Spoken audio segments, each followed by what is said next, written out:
Pentecostés. Hechos 2. Año 31 después de Cristo.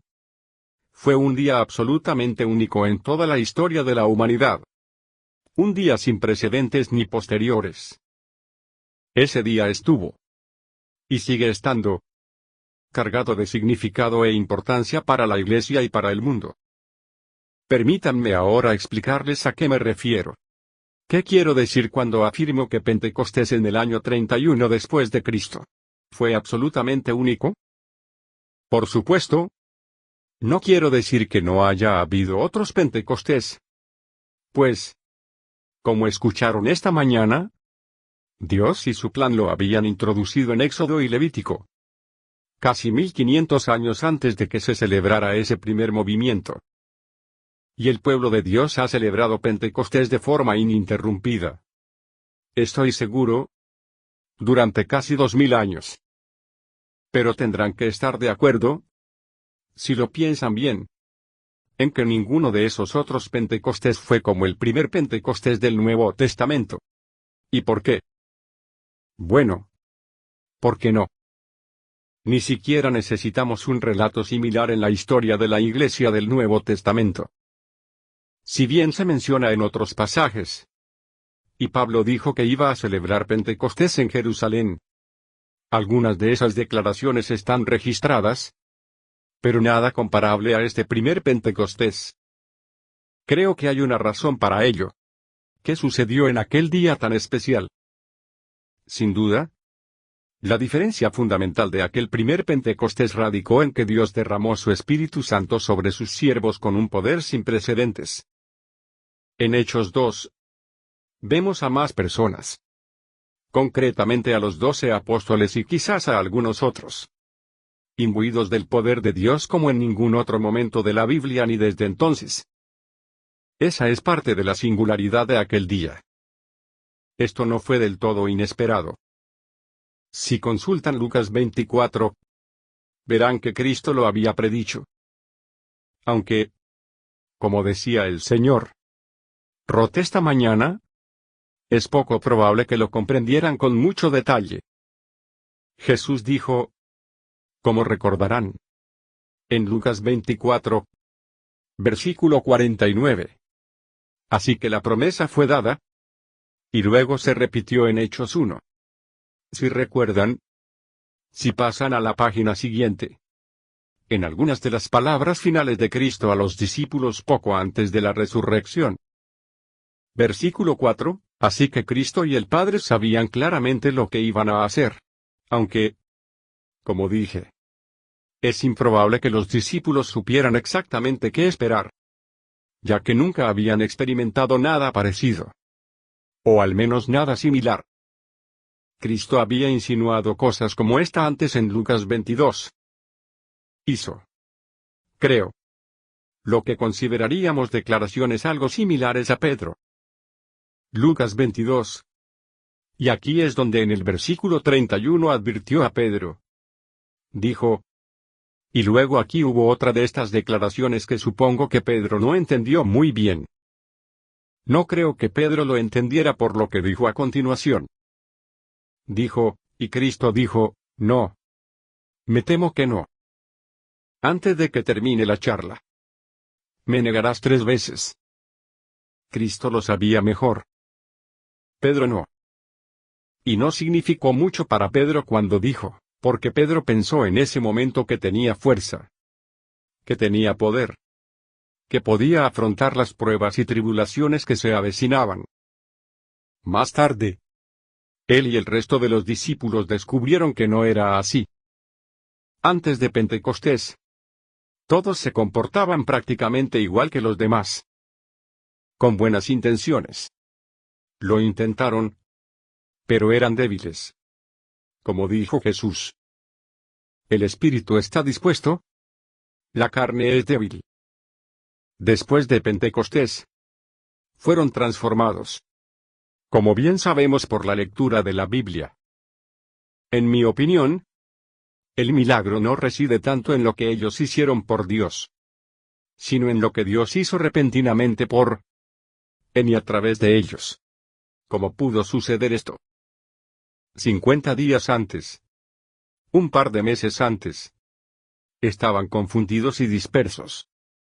Incluso les costaba creer en la resurrección después de que Cristo regresara. Resucitado. Decían, es un fantasma. Es un espíritu. Y la clásica solución de Pedro a todo el problema fue, que me voy a pescar. Así que volvemos al punto de partida. No lo entiendo. ¿Es confuso? ¿Inquietante? No lo comprendo. Vamos a pescar. Muchachos. Y todos estuvieron de acuerdo. Sin Pentecostés. Me atrevo a decir que apenas se habría oído hablar de Pedro, Santiago, Juan, Mateo, Marcos y los demás. Sencillamente, no les correspondía realizar grandes obras para Dios por sí mismos. No lo tenían. Pero en Pentecostés, fue como si Dios hubiera activado de repente el poder de su Espíritu Santo. Y de pronto, las cosas cambiaron para esas personas. En aquella pequeña iglesia que comenzaba, la situación era diferente. No se trató de un desarrollo lento y gradual a lo largo de semanas y meses que finalmente alcanzó cierto nivel de poder y fortaleza, sino de un cambio rápido, repentino, dramático y total. Hay una lección en esto que quiero que comprendamos esta tarde, hermanos.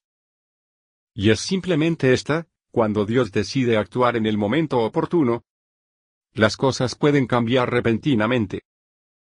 Quiero que entiendan esto.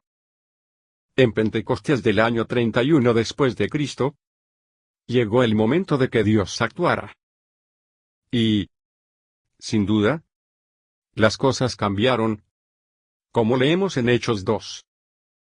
Volvamos a este tema esta tarde y repasemos algunos de estos pasajes con detalle. Nótese, de nuevo, que desde el principio en Hechos 2, el factor crucial del momento oportuno fue, y cuando se celebraba el día de Pentecostés. Quizás sea mejor interpretar ese versículo como cumpliéndose o observándose. Cuando llegó el momento preciso, conforme al plan y propósito de Dios. Todos estaban unánimes en un mismo lugar. Y de repente se oyó un sonido del cielo, como el de un viento impetuoso y poderoso. Nunca lo había imaginado como un tornado, como decía Larry Walker esta mañana. Pero creo que esa descripción capta muy bien la esencia del suceso. Un tornado. Un torbellino. Un remolino. Y eso puede infundir miedo en el corazón de la gente al oír un tornado rugiendo del cielo, sonando como alguien describió un tren de carga rugiente. O quizás más bien como 100 o 1000 trenes de carga rugientes. De repente, el sonido de un viento poderoso llenó toda la casa donde estaban sentados. Como se pueden imaginar, se les erizó la piel al saber que la promesa de Cristo estaba a punto de cumplirse. Y entonces, ese color abrasador, o lo que fuera, no podemos saberlo con certeza, descendió sobre ellos como lenguas de fuego. Sin duda, fue un espectáculo impresionante. Fueron llenos del Espíritu Santo y comenzaron a hablar en lenguas, según el Espíritu les daba que hablasen. De repente, se produjo un gran derramamiento del Espíritu. Vimos visiones. La gente oyó sonidos y hubo un impacto en sus vidas. Y se les concedió este don evangelístico tan especial, el don de lenguas. De modo que tenían la capacidad de hablar en idiomas extranjeros. Y todas aquellas personas de todo el mundo que se habían reunido allí pudieron oír de repente lo que decían estos hombres. Esto es importante porque el derramamiento del Espíritu Santo no fue solo para la iglesia. Sin duda, fue importante para la iglesia. Pero no solo para ella. También tuvo un impacto en el mundo y en las personas que aún no se habían convertido. Dicho de otro modo, Dios hizo que la gente se detuviera a observar lo que sucedía en aquel entonces. Creó un ambiente propicio para el mensaje del Evangelio. Dios puede hacerlo, hermanos. Dios puede lograr que la gente escuche un mensaje si así lo desea. Y eso era lo que él quería hacer, y ellos lo hicieron. Así que aquí vemos que se preguntaban, ¿qué significa todo esto en el versículo 12? Todos estaban asombrados. Dice varias veces que estaban impactados, estupefactos. La gente corría por toda Jerusalén describiendo lo que habían visto. Y probablemente miles presenciaron lo que estaba sucediendo. Bueno. No. Miles lo vieron. Miles fueron bautizados. Quizás decenas de miles o más lo oyeron. Y se preguntaron, ¿qué significa esto? Sabían que algo profundamente significativo estaba sucediendo, aunque no sabían exactamente qué era. Bueno. Claro que no. Nunca antes había habido nada parecido. Y querían saber qué estaba pasando. Había curiosidad. Había entusiasmo. Se despertó un interés incluso en quienes aún no se habían convertido. Más tarde, miles de estas mismas personas, como vemos en el libro de los Hechos, capítulo 2, versículo 37, después del sermón de Pedro, preguntaban como niños pequeños, hermanos, ¿qué debemos hacer? Les digo que esa es la clase de respuesta que uno desea recibir cuando tiene un mensaje. Cuando la gente pregunta, ¿qué significa esto? Y luego, además, preguntan, ¿qué debemos hacer al respecto? Eso demuestra que el mensaje está calando. ¿No es así? Y estas personas hacían ese tipo de preguntas. Y mi punto, hermanos, es que si Dios quiere llamar la atención de alguien, puede hacerlo y lo hará. Claro que habrá quienes se burlen, siempre habrá quienes lo hagan.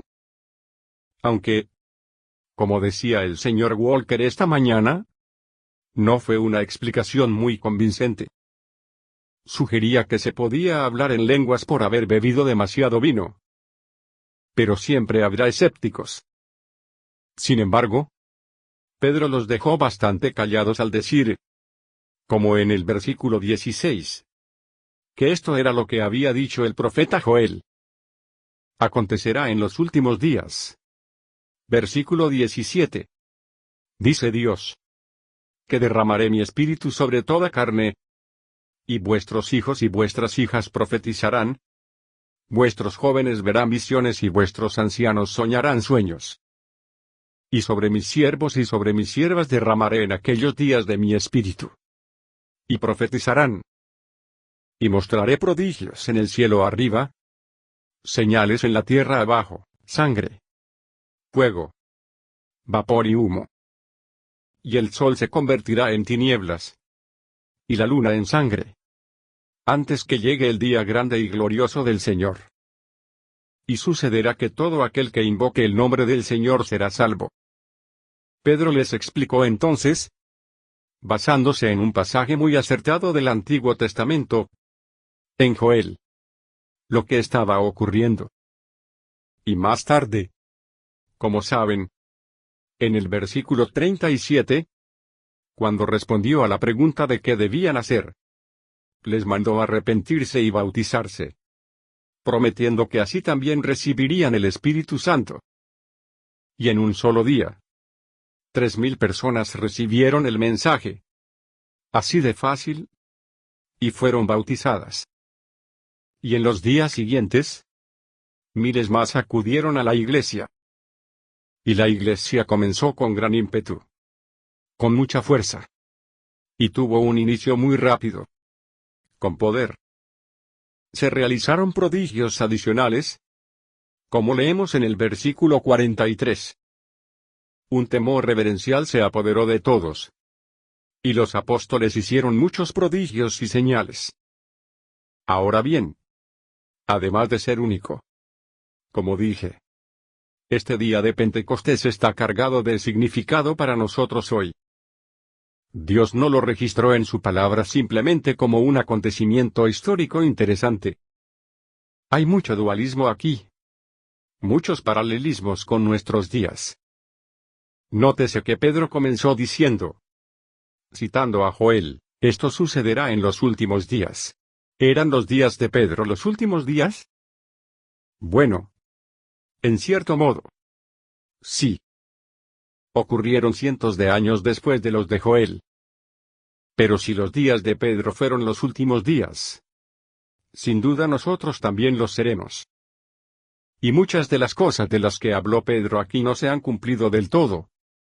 O al menos no se cumplieron entonces, ni se han cumplido hasta el día de hoy. Las señales celestiales de las que se habla aquí, prodigios en el cielo, señales en la tierra, sangre, fuego, vapor y humo. Todo esto precederá al gran y glorioso día del Señor.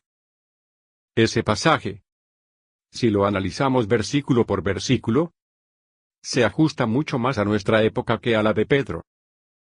Y en cuanto a que Dios derramará su espíritu sobre toda carne, como dice el versículo 17, Pentecostés fue solo un pequeño ejemplo de ello. No derramó su espíritu sobre toda carne en aquel día. Muchas de estas cosas aún están por cumplirse. Son para nuestro tiempo. Curiosamente, Pedro predicó sobre la muerte y la resurrección de Jesucristo, los acontecimientos que acababa de presenciar y vivir. Pero ahora nos acercamos al tiempo mencionado en Hechos 3. Un sermón posterior de Pedro. En el versículo 19. También les mandó que se arrepintieran y se convirtieran. Pero al hablar de Jesús en los versículos 20 y 21, dice, a quien el cielo debe recibir hasta el tiempo de la restauración de todas las cosas. Ese es el énfasis de nuestro mensaje. Pedro, sin saberlo, se encontraba a miles de años de distancia de aquel momento. Estamos mucho más cerca de la restauración de todas las cosas que del regreso de Cristo del cielo. Por eso, nuestro mensaje enfatiza, con razón, esos acontecimientos, la segunda venida de Cristo. ¿Cuáles son? Entonces, algunos de los paralelismos entre Hechos 2, Pentecostés y nuestra época. Creo que hay otros aspectos que nos interesan. Creo que todos nos damos cuenta de que, si bien como comunidad no somos impotentes, tampoco somos muy poderosos. No se me ocurrió a mí, y no lo digo como una simple nota al pie. Eso es lo que Dios mismo dice en Apocalipsis 3. Si vuelven a leerlo, verán que el mensaje para la iglesia de Filadelfia es precisamente ese. Tenemos una puerta abierta ante nosotros que nadie puede cerrar. Pero solo tenemos un poco de fuerza. Como dice el versículo 8. Solo un poco de fuerza. Un poco de poder. Sabemos que es verdad. Nos engañaríamos si dijéramos lo contrario. Con tan poca potencia, estamos logrando un trabajo bastante importante. Es cierto. Pero es humillante pensar que hay tiendas de artículos deportivos, de golf, supermercados y farmacias que manejan volúmenes de dinero, o como quieran llamarlo, mayores que los nuestros anualmente. Y las ganancias, si solo queremos usar estimaciones monetarias, de algunas de las grandes corporaciones del mundo se cuentan por decenas de miles de millones en comparación con nuestras decenas de millones. Así que, comparado con ciertas entidades y organizaciones, no tenemos mucho poder. Ni siquiera comparado con el poder espiritual que algunas personas, como estos apóstoles, ejercieron en ciertos momentos, que no era tan impresionante en apariencia. Que la sombra del Señor Armstrong pase sobre un hombre cojo no lo ha hecho levantarse y caminar. Sin embargo, no digo esto para desanimar al Señor Armstrong en lo más mínimo. No me malinterpreten. Simplemente hay factores muy reales y creo, una vez más, que Dios tiene buenas razones para ello. Razones bien pensadas. Parte de su plan. Pero siempre será así. ¿Estamos destinados a llegar hasta el final con esta pequeña demostración de poder? Lo dudo. De verdad. No puedo asegurarlo, pero sin duda hay indicios que apuntan a que en los últimos tiempos habrá quienes demuestren cierto poder. Vuelve a Daniel 11. Te explicaré a qué me refiero. Recordarán esta profecía. Daniel 11 es, de nuevo, una de estas profecías del fin de los tiempos. Este es el pasaje que aparece en los versículos 30 y 31. Se refiere a la abominación que causa desolación. Si bien esto se ha cumplido generalmente, no se ha dado en su cumplimiento final. Cristo habló específicamente de esto en varios pasajes del Nuevo Testamento. La abominación que causa desolación se pondrá en el lugar santo. El versículo 31 dice, y a los que obran impíamente contra el pacto los corromperá con halagos. Pero el pueblo que conoce a su Dios será fuerte y hará grandes hazañas. Y los que entienden entre el pueblo instruirán a muchos. Sin embargo, caerán por la espada, por el fuego, por el cautiverio, por el despojo durante muchos días. Hablando de la persecución de los últimos tiempos contra los cristianos, que está profetizada en muchos lugares, y cuando caigan, serán ayudados con poca ayuda, aunque muchos les rogarán con halagos. Y algunos de los entendidos caerán, para probarlos, para desanimarlos, para blanquearlos, incluso hasta el tiempo del fin, porque aún es para un tiempo señalado. Claramente aquí tenemos un pasaje de las Escrituras. Una profecía que muestra que la gente en los últimos tiempos será fuerte. Hará grandes obras e instruirá a muchos. Noten también un pasaje de Juan que seguramente todos hemos analizado con detenimiento, y no pretendo conocer la explicación completa de este versículo. Es de esos que te dejan pensando. Y probablemente sea susceptible de varias interpretaciones diferentes. Pero al menos sabemos que hemos visto ejemplos de donde ha sucedido esto. Juan 3:34. Porque aquel a quien Dios ha enviado guarda la palabra de Dios. Pues Dios no da el Espíritu con medida. A él está en cursiva. Ese versículo. Dios no da el Espíritu con medida. ¿Qué significa exactamente? Si alguno de ustedes está seguro, háganmelo saber después. Tengo algunas conjeturas. Creo que vimos en Pentecostés que Dios no tiene límites en la cantidad de poder espiritual que puede otorgar a alguien si le conviene según su tiempo, voluntad y propósito. Esa es mi interpretación del versículo. Dios puede manifestar un poder espiritual casi ilimitado a través de un instrumento humano si así lo decide. Lo hizo en el caso de Cristo. Lo hizo con los discípulos. Lo hará completamente en los últimos tiempos. En realidad, hermanos, Pentecostés fue solo una pequeña muestra del poder de Dios si lo pensamos bien. ¿Un sonido? ¿El sonido de un viento impetuoso? Ahora bien, eso puede impresionar a un ser humano.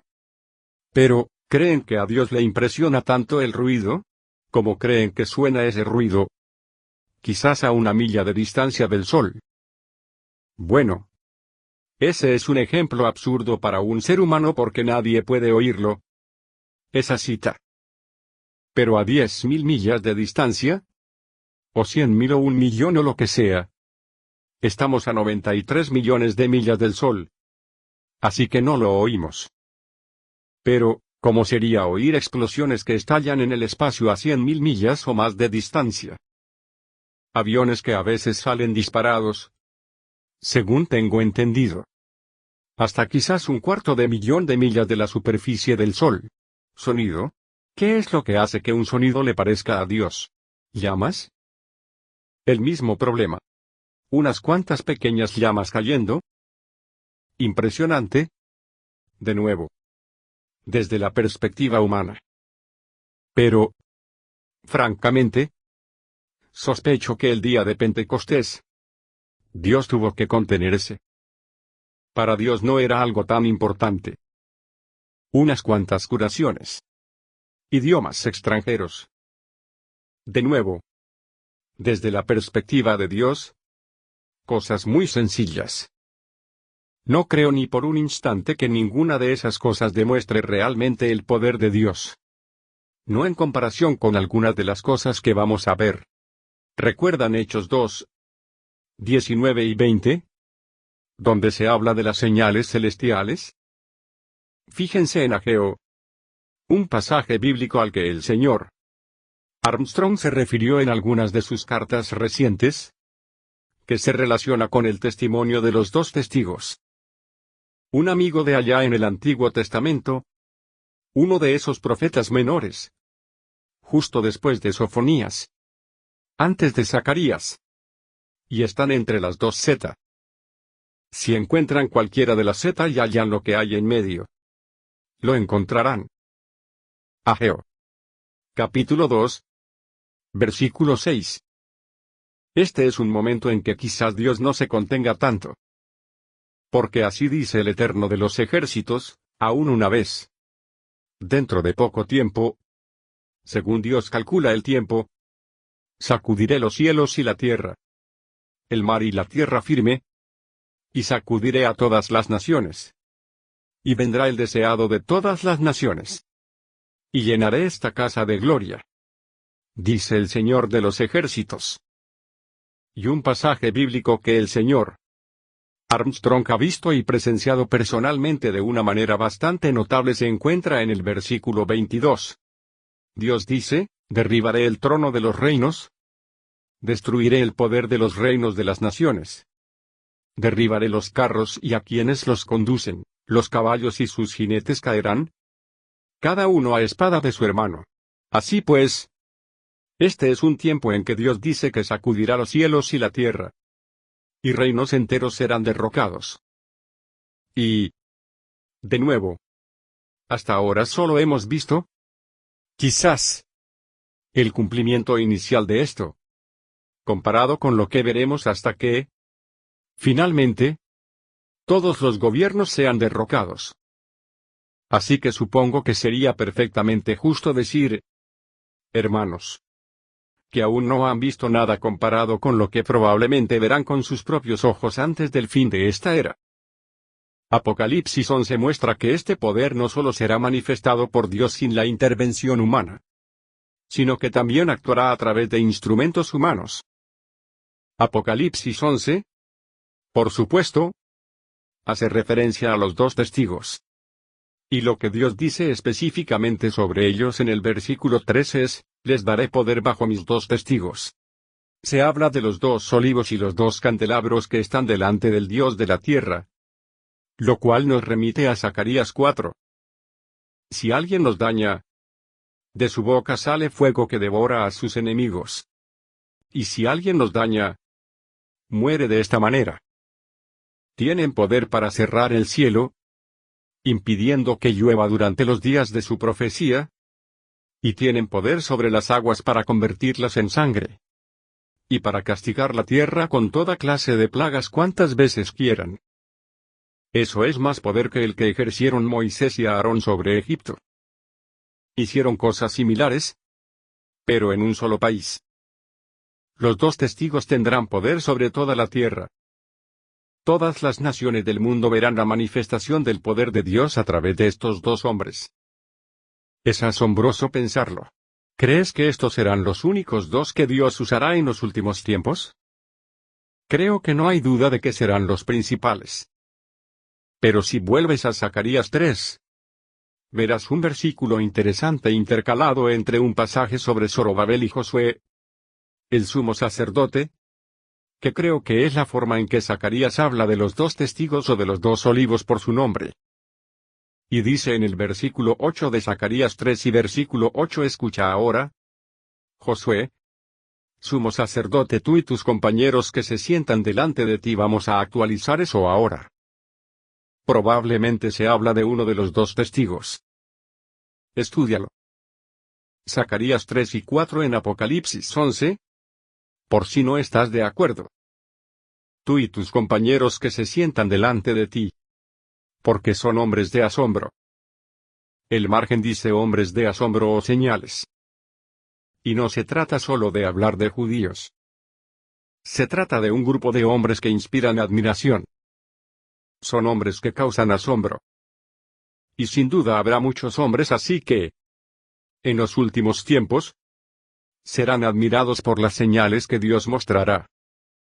Hermanos, sinceramente, trato de no perder de vista que, cuando Dios lo considere oportuno, puede, como lo hizo en Pentecostés, accionar ese interruptor maestro y dejar que ese poder fluya.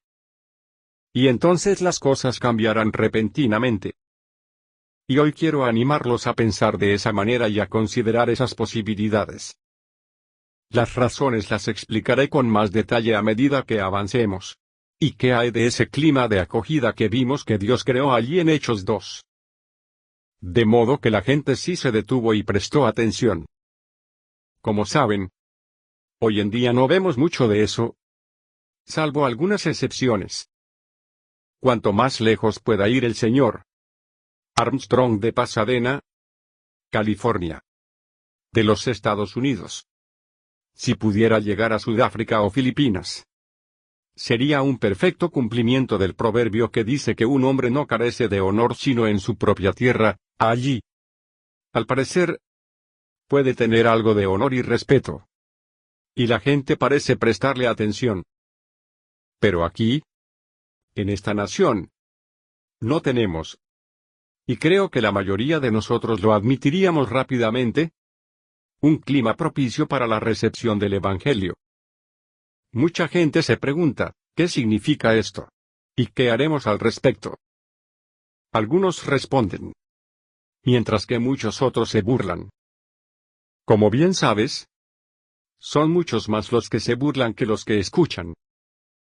Y me recuerda un poco al momento que se menciona en Juan 1:46, cuando incluso uno de los discípulos, creo que fue Natanael, dijo, ¿puede salir algo bueno de Nazaret? Cuando su hermano le contó que Jesús había venido de Nazaret, y tenía este prejuicio. Dijo, ¿qué va a salir de la región montañosa de Galilea? ¿Acaso va a ser algo importante? Es una zona rural. ¿No? Uno pensaría que si alguien realmente iba a surgir, vendría de Jerusalén, con un poco de refinamiento y sofisticación, pero un montón de paletos por allá. ¿Puede salir algo bueno de Nazaret? Ese tipo de prejuicio contra el que lucharon los discípulos, y que se registra varias veces en las Escrituras, es el de las personas que hacían comentarios como ese. ¿Acaso no son todos galileos? Hablas con un acento un tanto peculiar. Y así es como nos encontramos hoy en día con mucha gente. La gente dice cosas muy parecidas. ¿Puede salir algo bueno del sur de California? ¿La tierra de las frutas y los frutos secos? Ya sabes, ¿cuántos radioevangelistas salen de allí? Hombres y mujeres. Y ese es otro tema aparte. Es un duro golpe para nosotros en muchos sentidos. ¿Acaso puede salir algo bueno del evangelismo por radio y televisión? Díganme otro ejemplo. Envíen sus tarjetas y cartas. Amigos. Envíen también muchos billetes. Y todos los artículos que han salido últimamente quieren clasificarnos igual que a los demás. Que parezca una estafa gigantesca. Una operación falsa orquestada para sacarle el dinero a la gente. Y estoy seguro de que cuando la prensa sepa que esta organización aceptó recientemente una oferta de $1 millón o más, habrá mucha gente que rechinará los dientes. Probablemente por envidia. Y dirá, vaya. ¿Qué lío tienes? Menuda estafa. Ojalá pudiera conseguir uno de ellos. Ojalá pudiera averiguar por qué les saca todo ese dinero a esos paletos ingenuos que viven por todo el país. ¿Qué es eso? Dr. Armstrong. ¿Qué poder tiene sobre esa gente? Se hacen todo tipo de preguntas como esta. El cristianismo en general, y el fundamentalismo protestante en particular, y el evangelismo radiofónico aún más, están muy desacreditados y son despreciados por la gente en general, como bien deberías saber. Y ahí es donde nos meten hoy en día. Mucha gente nos ve prácticamente como si fuéramos del mismo tipo. La gente no se pregunta. Al menos no muchas personas instruidas. Ni siquiera muchas en puestos de responsabilidad. ¿Qué debemos hacer al respecto? ¿O qué significa? Simplemente no existe ese clima de apertura. En cambio, hay prejuicios y sesgos contra prácticamente todo lo religioso. En ciertos círculos se considera extravagante, descabellado, raro, de mente estrecha e intolerante. Y a eso nos enfrentamos. Creo que todos sabemos que hará falta un verdadero milagro para que esta nación, o el resto de Israel, preste atención a nuestro mensaje. Hermanos, se necesita algo que nos distinga, que nos diferencie, que demuestre que somos diferentes. Y no se trata solo de argumentos doctrinales, porque la mayoría de la gente no se convence con ellos. Dices, bueno, la Biblia demuestra que tenemos razón. ¿La Biblia? ¿Crees que eso convencerá a mucha gente? ¿Sería lo mismo citar a Mao Zedong? ¿El Corán o algún libro satánico tendría el mismo efecto? Esta ya no es una nación que crea y obedezca la Biblia. Si es que alguna vez lo fue. Creo que hubo un tiempo, hace 20 o 30 años, en que no era así. Y nuestros folletos, datos y artículos realmente demostraban las cosas a más gente en general que hoy en día. Así que, en realidad, solo les recuerdo lo que ya saben, que nos enfrentamos a este tipo de prejuicios, a esta parcialidad, a esta resistencia a nuestro mensaje. Pero podemos sentirnos algo alentados, pues al menos se están sentando las bases. Millones de personas saben quiénes somos, aunque a veces duden. Contamos, cada vez más, con una base de operaciones reconocida. No somos del todo desconocidos, aunque, en mayor o menor medida, no nos crean. Pero no olviden el patrón que vemos en el acto 2. Primero, un repentino y drástico aumento del don y el poder evangelizador, junto con segundo, un clima de acogida que propició que la gente comenzara a escuchar. El resultado, una vez más, fueron literalmente miles de conversiones. Ahora bien, ¿creen que veremos un paralelismo con eso en los últimos tiempos? Sin duda. De hecho, el paralelismo con los últimos tiempos, hasta ahora, respalda lo anterior, tanto numéricamente como en otros aspectos. Si consultan Apocalipsis 7, puedo demostrarlo, o quizás debería simplemente recordarles lo que ya se les ha demostrado. Apocalipsis 7 habla de un acontecimiento extraordinario del fin de los tiempos. Un tiempo en que Dios se detendrá antes de que llegue el gran día de su ira. Y simplemente lo pospondrá todo por un breve tiempo. Durante la gran tribulación. Hasta que decenas de miles, tal vez cientos de miles o más, de personas sean sanadas. Como dice aquí. Versículo 2, vi a otro ángel que subía del oriente, con el sello del Dios viviente, y clamó a gran voz a los 4 ángeles a quienes se les dio poder para dañar la tierra y el mar, diciendo, no dañéis la tierra, ni el mar, ni los árboles, hasta que hayamos sanado a los siervos de nuestro Dios en sus frentes. Y oí el número de los que fueron sanados. Y fueron sanados 144,000 de todas las tribus de los hijos de Israel. Y va desde Judá hasta el último de ellos, enumerando a todos los que fueron sanados de esta manera. Ahora bien, la única forma en que entendemos que la palabra sanado se usa espiritualmente en el Nuevo Testamento, la única forma que conozco, es el sentido que se da en Efesios 1, en el mismo sentido en que hemos sido sanados. Así que simplemente vuelvan allí y tal vez mantengan su lugar en Apocalipsis 7.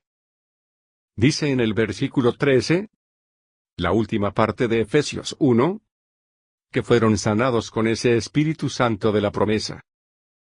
Te lleva directamente al Espíritu Santo. Así es como hemos sido sanados. Así es como fueron sanados los discípulos en Hechos. Y así es como estas personas serán sanadas. Un proceso especial. Un sello. Una marca. Una transformación. Una conversión en la vida de 144,000 israelitas. Además, como sabes en el versículo 9, de una gran multitud que nadie podía contar, de todas las naciones, tribus, pueblos y lenguas. Me pregunto cuántos de ellos no han oído hablar ya de la obra de Herbert W. Armstrong, Darnell Armstrong, el embajador Coward. Aunque sea de forma lejana, aunque sea débilmente en rincones remotos de este mundo, si a algunos de ellos no se les han sembrado ya pequeñas semillas que en días venideros darán fruto. Acerca de estas personas, dice en el versículo 13, dije, para responder a la pregunta, ¿quiénes son? Seguro que lo sabes. Y me dijo, estos son los que han salido de la gran tribulación y han lavado sus vestiduras y las han emblanquecido en la sangre del Cordero. Han sido lavados. Han recibido el perdón por la sangre de Cristo. Han sido sanados. Para mí es innegable, por lo tanto, que estas personas se han arrepentido, o al menos se han arrepentido, y muy probablemente se han bautizado. No entiendo por qué Dios les eximiría del requisito del bautismo. Quizás lo haría en circunstancias excepcionales, pero lo lamento. Supongo que tendrán que ser bautizados igual que tú y yo fuimos bautizados después de arrepentirse. Puedes reflexionar sobre eso un rato y pensar en qué circunstancias recibirán su bautismo estas decenas de miles de personas. ¿En cautiverio? ¿En esclavitud? ¿Dónde? ¿Cuándo? ¿En qué circunstancias? ¿Por qué ministros y personas? ¿Quiénes realizarán estos miles de bautismos? Serán esas mismas ovejas de las que se habla en Daniel 11. Las que dijeron que instruirían a muchos. Pero muchos de ellos caerían a espada y pocos los ayudarían. Me recuerda un poco a algunas escenas de la Segunda Guerra Mundial en Europa.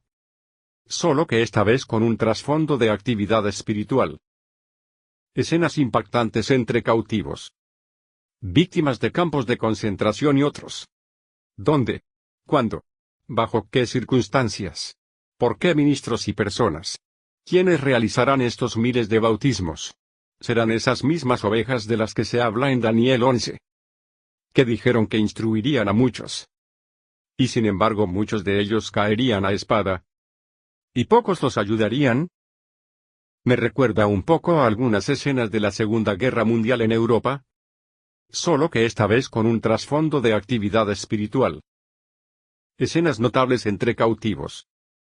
Víctimas de campos de concentración y otros que, no obstante, están siendo transformados por el Espíritu de Dios, y que, al parecer, tendrán un breve descanso de las peores cosas durante el día del Señor. Serán preservados durante todo ese tiempo y terminarán en la resurrección en la segunda venida de Cristo. Les digo, hay un drama en todo esto. Está escrito, en cierto modo, en términos vagos y confusos, la persona promedio, sin conocer la identidad de Israel ni de qué se habla aquí, ni siquiera comprendería el significado. Pero creo que podemos, una vez más, esbozar mentalmente a qué se refiere y saber que, sí, veremos un paralelismo con Hechos 2 en nuestros días. Y miles de personas se convertirán. Y Armstrong dice, desde que tengo memoria, que el mayor fruto de nuestro trabajo se verá después de que éste haya cesado. Es una especie de ironía, pero entienden a qué me refiero. Cuando comience la escasez de la palabra y deje de predicarse, muchas personas aún tendrán suficiente información para arrepentirse, bautizarse, recibir el Espíritu Santo y prepararse para la resurrección y el regreso de Cristo. Creo que esto también se menciona de forma muy clara en Ezequiel 33, justo donde nos encontramos hoy en la profecía. De nuevo, un pasaje conocido. Y supongo que a estas alturas mejor que cualquier otro pasaje de la Biblia. Hay cierta familiaridad. Los que llevamos mucho tiempo aquí, al menos yo, tenemos problemas para encontrar nombres completamente nuevos. Pero ese no es el caso. Estos son pasajes significativos. Y cada vez lo son más a medida que avanzamos. Es uno de esos pasajes. De nuevo. Sumamente interesantes porque habla de lo que vemos que sucede hoy. Ezequiel 33. Versículo 30, también tú, hijo de hombre. Los hijos de tu pueblo todavía hablan contra ti junto a los muros y en las puertas de sus casas. Hablan entre sí, cada uno con su hermano, diciendo, vengan, les ruego, y escuchen cuál es la palabra del Señor. ¿Cuál es la palabra que viene del Señor? Quiero que escuchen a este hombre hablar. Suena muy diferente. Él realmente conoce la Biblia. Dice, estoy harto de Pasadena. ¿Y cuántas personas han hecho comentarios así a sus hermanos o amigos? Y vienen a ti. Y la gente viene. Y se sientan ante ti como mi pueblo. Y oyen tu palabra. Pero no la ponen en práctica. Y podría quedarme aquí un buen rato contándote historias de personas que he conocido que, en algunos casos hasta este mismo momento, pospusieron actuar según el conocimiento que sabían que era verdad. Desde que llegué a Eugene, he estado en contacto con detectives que casi llegaron a la iglesia. Pero no del todo, y aún no han llegado. Hice contactos fugaces y tangenciales con la iglesia en varias ocasiones. Seguí hablando con ellos y, efectivamente, recibieron la visita de quién sabe quién. En un caso, creo que fue el señor Carlton Smith a quien vieron en Portland. Luego los visitaron de nuevo. Tal vez el señor Dennis y el señor Hampton. Y han estado entrando y saliendo poco a poco, casi hasta la puerta, pero tienen algún problema. Como fumar. O en el pasado. A menudo era el divorcio y el nuevo matrimonio. Y simplemente no pueden superar ese obstáculo. Y por cada persona que conoces así, probablemente hay una docena, 50 o 100 por ahí de las que nunca oyes hablar, que simplemente se quedan rezagadas, pero lo saben. Saben que es la palabra de Dios, pero simplemente no pueden hacerla. Por la razón que sea. Con sus palabras demuestran mucho cariño. Y como hemos dicho a menudo, dirán, dáselo. Cabeza de Garner. ¿Así se hace? Herbert. Diles. ¿Sabes? Y mostrarán cierta lealtad y afecto. Incluso a veces saldrán en defensa de la palabra. No permitirán que nadie la menosprecie. Y tampoco la pondrán en práctica. Es triste. ¿No tiene gracia? Es una lástima. Su corazón, dice, se deja llevar por su codicia. ¿Tienen algún ídolo? ¿Algún complejo? Algo que les impide ceder y obedecer. Y he aquí, para ellos eres como una canción muy hermosa. Como una que tiene una voz agradable. Y hace poco oí describir la voz de Ted Armstrong casi con esas mismas palabras. Una voz de radio rica y suave o algo así. Sabes tocar bien un instrumento. Así que oyen tus palabras, pero no las ponen en práctica. Eso es ahora. Eso es hoy. Esa es exactamente la situación para miles, cientos de miles, tal vez millones de personas. Y sin embargo, está ese versículo 33 que sigue, hablando del mañana. Y cuando esto suceda, he aquí que sucederá. Entonces sabrán que un profeta ha estado entre ellos. Y si quisieras añadir una pequeña nota al pie, Podrías agregar, y entonces muchos de ellos vendrán al arrepentimiento. Y entonces muchos de ellos empezarán a enmendar sus errores. Y entonces muchos de ellos ayunarán, rezarán y suplicarán el perdón de Dios por todo el tiempo perdido, por todas las oportunidades que dejaron escapar. Me hace desear que muchas de esas personas se reconcilien antes de que llegue ese momento y, con suerte, veremos precisamente eso. Es doloroso pensar cuántas personas pospondrán actuar conforme a la verdad hasta encontrarse en medio de una situación crucial. Y es tan innecesario. Esa es la ironía. Tan innecesario. Así que sí. Veremos más que un simple paralelismo en términos de miles de conversiones. Vamos a ver decenas de miles. Y finalmente cientos de miles de conversiones. Hasta que el mundo sea transformado por la segunda venida de Cristo y se cumpla plenamente el derramamiento del Espíritu Santo de Dios sobre toda la humanidad. Disponible para todo aquel que lo desee. El Espíritu de Dios y el conocimiento de Dios cubrirán la tierra como las aguas cubren el mar. Pasajes realmente hermosos e inspiradores. Así que, hermanos, Armstrong no exagera cuando dice que esta obra va a despegar a partir de ahora. No se trata de una mera ilusión. Cuando repasa estas mismas profecías, y debo admitir que tomé prestadas algunas de su reciente carta publicada en las noticias internacionales. ¿Sabe cuál será el resultado? Él sabe cómo va a terminar esto. Lo sabe desde hace 40 años. Quizás eso es lo que le ha dado el valor para mantenerse firme ante la persecución y los ataques constantes. Y seguir adelante porque sabe que Dios está con él y que Dios garantizará el resultado. Sin importar lo que la gente diga, piense o haga. Pero, además, Dios no dejará a esta nación sin un testigo. Esa es una de las razones por las que esta obra debe crecer en poder, magnitud, alcance, influencia e impacto.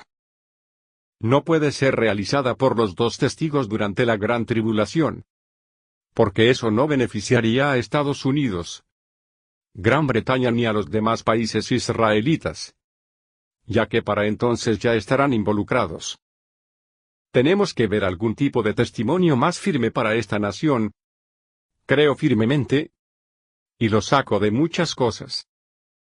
Desde la forma en que Dios siempre ha actuado en el pasado y las advertencias que ha dado a través de los tiempos de Crónicas y Reyes y remontándose a la época de Noé o Moisés o Aarón o cualquier otro. Dios nunca se ha ido con un fiasco y ha dicho, bueno, ese fue el testimonio. Tal como fue en el pasado. Y las advertencias que ha dado a través de los tiempos de Crónicas y Reyes y remontándose a la época de Noé o Moisés o Aarón o cualquier otro. Dios nunca se ha ido con un fiasco y ha dicho, bueno, ese fue el testimonio. Tal como fue. Incluso Gran Bretaña está triste por partida doble. ¿Hemos terminado de evangelizar Gran Bretaña? Me horroriza pensarlo. Nuestros pequeños intentos desde emisoras de radio extranjeras a altas horas de la noche y nuestros esfuerzos por difundir el Evangelio allí. Seamos sinceros. Han sido bastante débiles. Incluso en comparación con Estados Unidos, Canadá y Australia. Y sin embargo, Eugene, Dios dice, en su primogénito. Y supongo que su prejuicio contra esta religión estadounidense, tal como ellos la perciben, es mucho mayor que el que nosotros experimentamos aquí. Así que hay que lidiar con eso. Sin duda, alguien tendrá que terminar el trabajo en Gran Bretaña poco antes del fin. Creo que ya sabes cómo se cumplirán estas profecías. Y no creo estar convenciéndote de nada que no creyeras ya. La verdadera pregunta para ti y para mí hoy es, cuando llegue el momento de Dios para cambios repentinos e intervención drástica, ¿estarás preparado? La pregunta para mí es, ¿estaré preparado yo? Y no quiero excluirme. Para mí, esa es una pregunta aún más apremiante. ¿Estaré yo preparado? ¿Estarás tú preparado? ¿Estarán preparadas nuestras familias? ¿O nos quedaremos fuera? Es una pregunta que nos invita a la reflexión. Y esto no es alarmismo psicológico. Creo que es simplemente una respuesta apropiada a las Escrituras, a la palabra de Dios y a los tiempos que vivimos. Siempre parece que algunos no estaban preparados. Si nos remontamos a la época de Noé, cuando el mundo entero no estaba preparado, incluso después de 120 años de advertencia, vemos que Noé casi tuvo que convencer a los miembros de su familia, a juzgar por lo que sabemos de algunos de sus caracteres. La esposa perdida, un ejemplo clásico. Génesis 19, merece la pena analizarlo.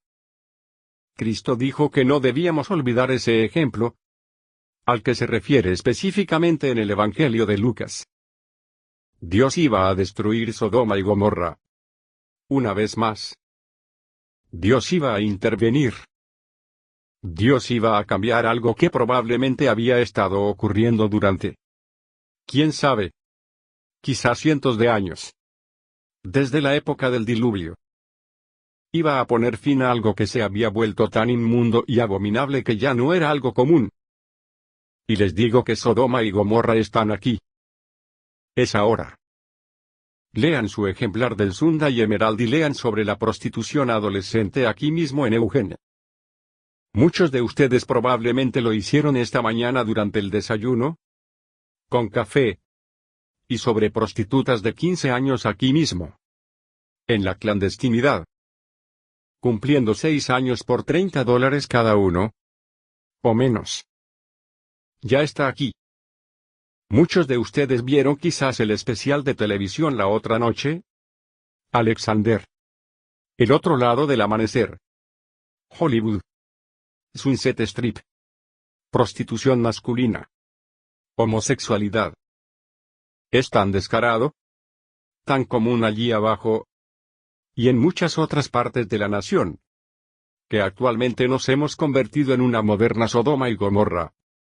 Y Dios lo sabe, por lo que su tiempo de intervención no puede estar lejos. Más de 17 dijo a la gente involucrada. Versículo 17 del capítulo 19.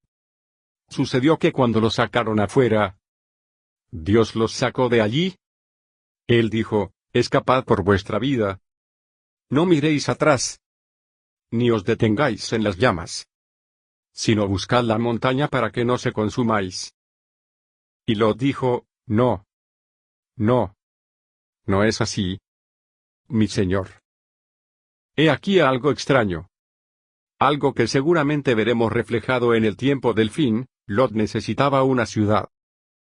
Irse al desierto o a las montañas puede no ser un gran problema para algunos de ustedes, habitantes de Oregón, pero me imagino la dificultad que algunos de nuestros hermanos, que han vivido exclusivamente en estas grandes metrópolis toda su vida, podrían tener en los días venideros, cuando Dios nos diga que salgamos de estas ciudades.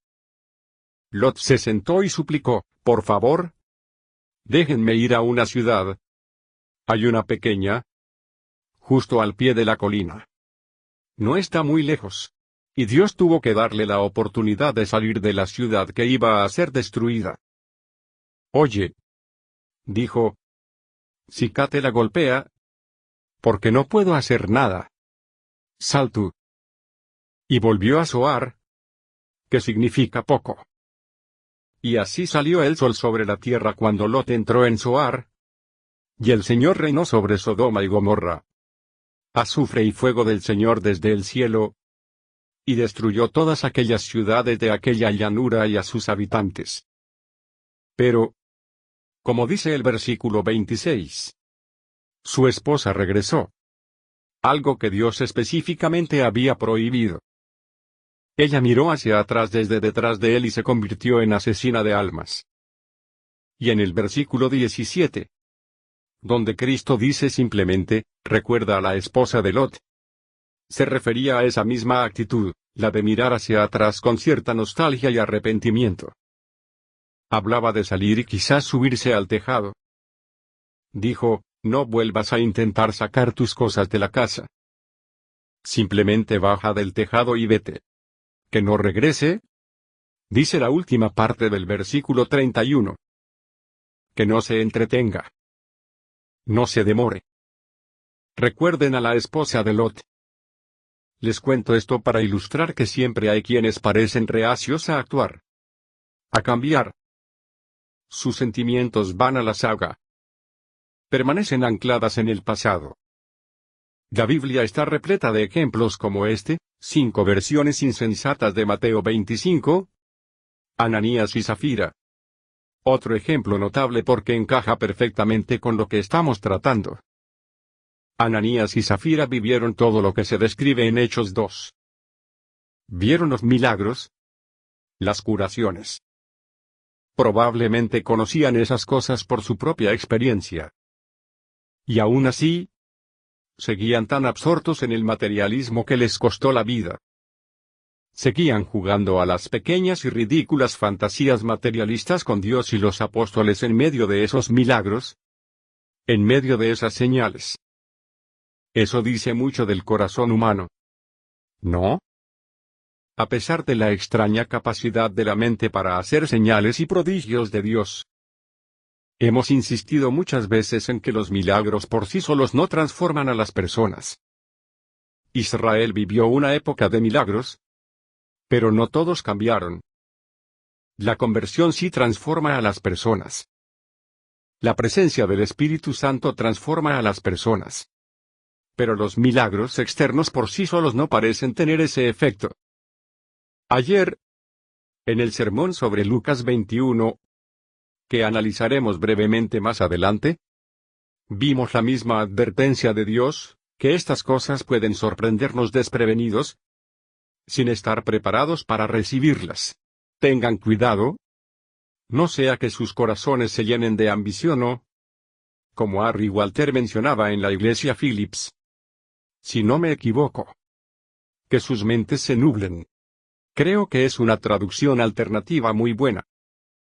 Que vuestras mentes estén nubladas por la embriaguez en las preocupaciones de esta vida, de modo que ese día os sorprenda desprevenidos, como una trampa que se dispara. Una rama se alza en el aire y algún animal queda atrapado en ella. Así sucederá con todos los que habitan la tierra. Por eso se nos dice que velemos y oremos, para que seamos considerados dignos de escapar de todo lo que vendrá. Estaremos en presencia del Hijo del Hombre. De repente, ¿por qué nos tiene que pasar esto a nosotros? Precisamente a nosotros. ¿Por qué nos tienen que pillar desprevenidos cuando sabemos? Y hemos sabido durante cientos de años que esto iba a ocurrir. Armstrong repite y subraya esa advertencia, añadiéndole urgencia y diciendo que la necesitamos. Y la necesitamos ahora. Permítanme añadir mi propia advertencia, no se dejen engañar por la relativa paz, tranquilidad y normalidad de estos tiempos. Debo decir relativo porque usted sabe muy bien que no es así, aunque para muchos lo parezca. La situación es evidente. Cada vez más, incluso personas ajenas a nosotros se ven obligadas a decir cosas bastante alarmantes. Los gobernadores estatales afirman que es imposible evitar los cortes de luz obligatorios y el racionamiento de agua este mismo verano. En el noroeste. Ya se está implementando en California. Nuestros vecinos de California nos escriben y nos hablan de estas situaciones. De cómo han tenido que reducir su consumo de agua. Dicen que la situación se está agravando. Avanzamos implacablemente hacia la dramática crisis y el punto culminante de nuestra época. Y creo que todos lo sabemos en lo más profundo de nuestro ser. Lo que quiero decir hoy es que deseo que todos comprendamos y recordemos que las circunstancias pueden cambiar. Y de hecho cambiarán. Repentinamente. Tal como sucedió con quienes vivieron los inicios de esta iglesia. Lo que quiero que hagan es estar preparados para adaptarse a estos tiempos. Estén preparados para entregarse al servicio de Dios en el momento oportuno. Nadie les está diciendo ahora mismo que vendan todo lo que tienen y lo inviertan en obras. Es cierto. Se nos pide que hagamos ciertos sacrificios, y así debe ser. Una frase que suelo recordar, que significa algo para mí, y que espero que también signifique algo para ustedes, es que me gustaría mucho distinguirme al servicio de Dios en cuanto a la contribución que puedo hacer. Como ven ahora, al final de esta era, les animo a que lo vean de esa manera, a que busquen distinguirse mediante el sacrificio, el esfuerzo y el servicio, y a que intenten hacer una contribución significativa, sea cual sea para ustedes. Varía según cada uno de nosotros, pero todos podemos hacer una contribución significativa a la obra de Dios. Ustedes tienen sus métodos y yo los míos, y juntos formamos un equipo, y podemos lograrlo. Y espero que se sientan inspirados a hacer precisamente eso. No creo que ninguno de nosotros pueda pensar en nada que podamos hacer que sea más importante o más significativo. Y también quiero decir esto. Sé que cuando hablamos seriamente sobre las profecías bíblicas que sabemos que se cumplirán en nuestra vida, solemos sentirnos un poco conmovidos y temerosos. El viernes por la noche, al repasar estos pasajes con nuestros hijos, esa fue precisamente la reacción. Y aunque estas cosas pueden asustar a los jóvenes, quiero decirles que no tengan miedo. Me imagino que algunos de ustedes se sienten así ahora mismo. No quiero decir que no teman a Dios. Eso es comprensible. Pero no teman de una manera equivocada. Confíen en Dios y crean que Él los ayudará a superar estos momentos difíciles. Estos tiempos realmente van a ser cortos, no largos. Estos tiempos son cortos, no largos. ¿Ha sido recientemente? En los últimos días o semana o lo que sea. Mientras reflexionaba sobre estas cosas que me han afectado. Lo breve que va a ser incluso la tribulación. 3 años y medio. Cualquiera de ustedes podría decirme que la tribulación dura 3 años y medio. ¿De verdad les parece mucho tiempo? Llevo 3 años viviendo en Eugene.